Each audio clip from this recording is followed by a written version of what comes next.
môžeme ukázať bezprostredné reakcie. Ve 2 igelitkách celý majetek. Paní Čonková ukazuje fotky svých dětí v náhradní rodině. Neubrání se slzám. No fotiť!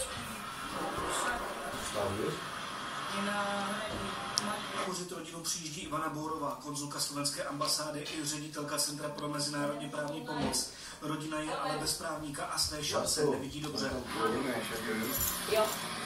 Nemůžu najít kameru, do prdele! Po 5 hodinách ale přichází zásadní obrat. Paní Čonková s druhem vycházejí ze soudní budovy a pláčí štěstím. Verdikt soudu: Čonkovi se s dětmi mohou vrátit na Slovensko. Ideme domov. Som celá šťastná.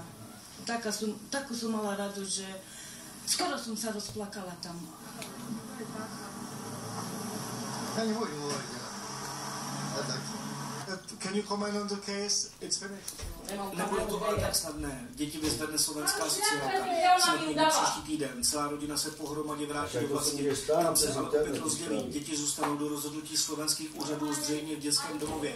Až pokud soudy uznají za vhodné, děti se vrátí Čonkovcům domů. Ten verdikt je tak, ako sme si všetci želali. To znamená, že deti budú repatriované na Slovensko. Keďže rodičia pochybili na britskej strane, nemôže si britský súd dovoliť, aby dostali tie svoje deti naspäť v tejto chvíli. Nevadí mi, ale viem, že budú na Slovensku doma. Nadšení rodiče utíkali ze soudu oznámit skvělou zprávu dětem. Už brzy budou všichni na Slovensku a všichni věří, že brzy už také oba rodiče a 10 dětí společně doma u jednoho stolu. Šťastná, no, som šťastná. Strašne. A ďakujem všetkým. Martin Krpač, televize Jo. Tak potom aj tá gačovka dostala sa.